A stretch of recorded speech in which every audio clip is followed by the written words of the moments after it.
This is Andi Purewal for Boxing News. I'm joined by trainer Andy Lee here in Saudi Arabia. Andy's are taking over. How are you doing? Yes, the Andy and Andy show.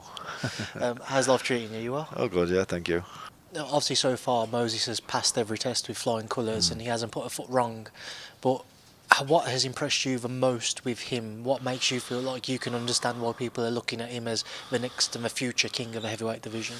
I wouldn't say it's nothing I've seen in the fights, because really, to be honest, no disrespect to him, but he hasn't fought the highest level of opposition yet. And that's understandable because he's 20 and he's only on the up. But when he sparred Usyk-Parker, and when Joseph was fighting Zhang, they did 2 weeks of sparring here in Saudi Arabia, and he really impressed me then. And I trained him a little bit at the time. We did some pads and stuff, and yeah, he's got the makings of a great fighter, and I don't see anybody else coming up who can compete with him. The only guy I see, this Termarwana, it's Australian. I think him and Moses are the two for the future, really. I think I see those two becoming great rivals. So yeah.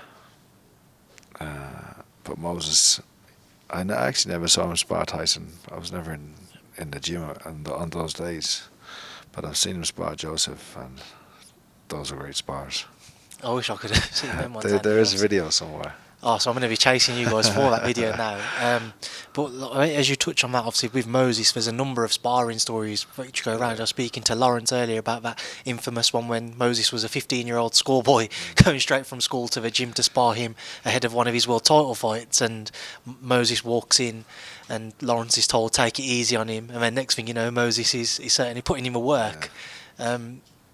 When you had Joe sparring him, what stood out for you? Because as you said, you can't really deduct much from his time in the professional fights, but 2 weeks of sparring, I'm sure you can see a lot more there. They were hard spars, and he gave as much as he took. Both of them were going at it. But yeah, he's got impressive speed, and how can I say, he's got the little where he can just turn over on little shots, and different speed of punches. He's definitely good, definitely good, Moses. I'm sure you've seen Turki Al-Sheikh mention he wants to try and make Moses versus Usyk in the near future. I know you've got Joe chomping at the bit to try and face Usyk as well, but let's say if Moses did come through Saturday and there was a push to try and make Moses versus Usyk, some would see it as being a bit too early. But what would you make of Moses' chances? Because the team this week, they've certainly not shut down the idea of it. I think because of his speed and his explosiveness and his youth and everything else, he could be competitive. He could be competitive, and at the end of the day, this is a business, and if money is being thrown at Usyk to fight him, then he will do it. And if Moses is going to make a lot of money, then he'll do it as well, But I think,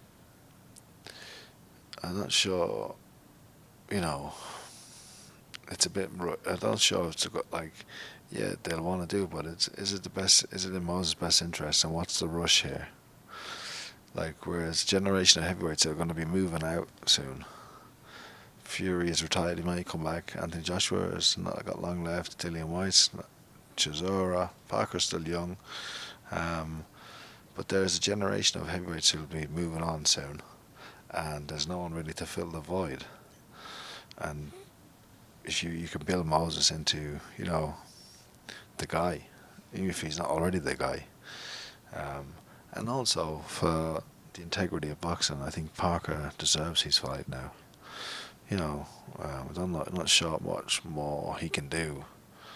He's done literally everything possible. He's had a title fight that took away from him on a day's notice. Then he fought the boogeyman that no one wanted to fight, knocked him out. Before that, he'd beaten Zhang, Wilder, Simon Keane, Faiga, Django, Jack Massey as well. So it's a good winning streak. He's been to all the fights, said all the right things, got in the ring with Usyk, done his social media call-outs, and still we're waiting, So I don't think there's much more he can do. It's quite frustrating for him, and not for me, but I can see it in him, and I'm frustrated for him. I mean, I will say there's few things better than waking up and see a Joe Parker call out first thing in the morning. When are you going to feature him on Andy? No, that's not me. He actually, when we first got together, he's like, "Oh, well, let's do this and let's do that," and then I said, "Oh yeah, let's do it," but it didn't sit comfortable with me. Then, after thinking about it, the day we wanted to, I was like, "Would Emmanuel Stewart do this?" The answer was no. And that's why I said no. So a lot of times I'll ask myself, well, would Emmanuel Stewart do this? And if the answer's no, then I'm not doing it. That's fair enough, Andy. I mean, I know Joe's flying out here, so I don't suppose you know anything as to what's been going on. Joel will have a, you can speak to Joe himself and he'll speak on behalf of himself when you see him. Will do. I'll make sure I'll hunt him down on that one, Andy. Obviously, you've got another man preparing for a world title jaunt in Paddy-Donovan. Lewis Crocker, the rematch. What's different now you've seen them share those rounds together, despite the controversy around it? What's different going into a rematch? Well, there's the world title, and it's a very strange one because Paddy was winning the fight but still lost the fight, and but experience tells you that nothing's going to be any day. It's not. It's going to be the same.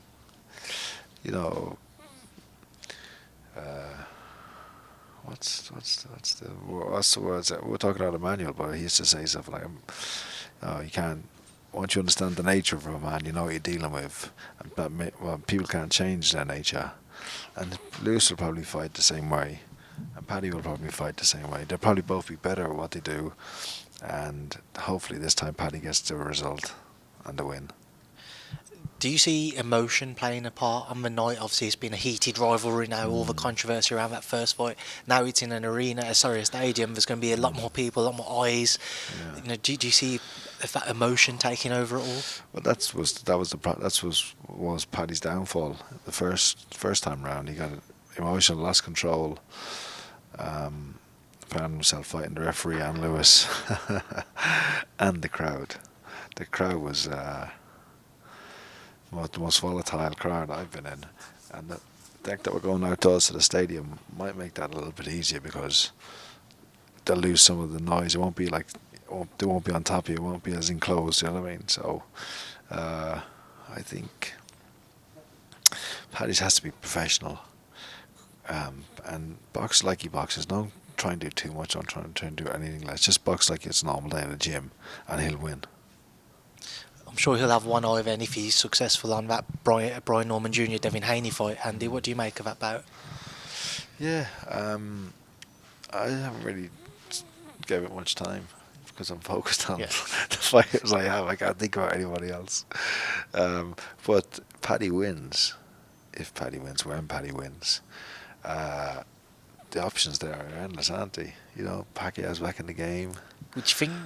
Would you want straight into it? Yeah, he wants to fight. What did you make of Pacquiao's return? Didn't see it, but there's a lot of people. I was there. There's a lot of people felt that Manny actually had done enough to have his hand raised. Incredible, isn't it? So he wants to fight. If he wants to fight for a title again, Game over to Ireland. Yeah, come to Belfast, come to Dublin, come to Limerick. Andy, obviously in the night on September 13th, Canelo-Crawford. How do you see that one unfolding? Can't pick a winner. I'm just excited for the great fight that it's going to be. We have had some great fights. And Crawford and Canelo have been in some of the great fights. Crawford against Porto. I think that's one of the best fights. Crawford against Benavidez. That's one of my favourite fights as well. When you look at Canelo against Golovkin, oh, what fights they were. So I can see this one being the same between these two. You can see Terence maybe planting his feet a little bit more. Well, I can see. I think he'll have to. One thing about him is, and you can see, he's well, for want of a better word, he's no bitch. Crawford, he's gonna want to get his respect in there. I can't pick it. I can't pick it because they're just two great fighters, and I'm just happy to see it happening. I do just want to ask you about a couple of things. You mentioned earlier AJ towards the end of his career. A lot of talk about him potentially facing Jake Paul next. What do you make if that one was to materialise? Eddie certainly seems to think that's the front runner at this moment in time. It's a difficult one, isn't it? I don't know. Like, if I got offered to fight Jake Paul, I'd probably do it as well. But do people really care about legacy these days, or the integrity of the sport? I don't know. You know, it's it would be the most watched thing in the world, wouldn't it?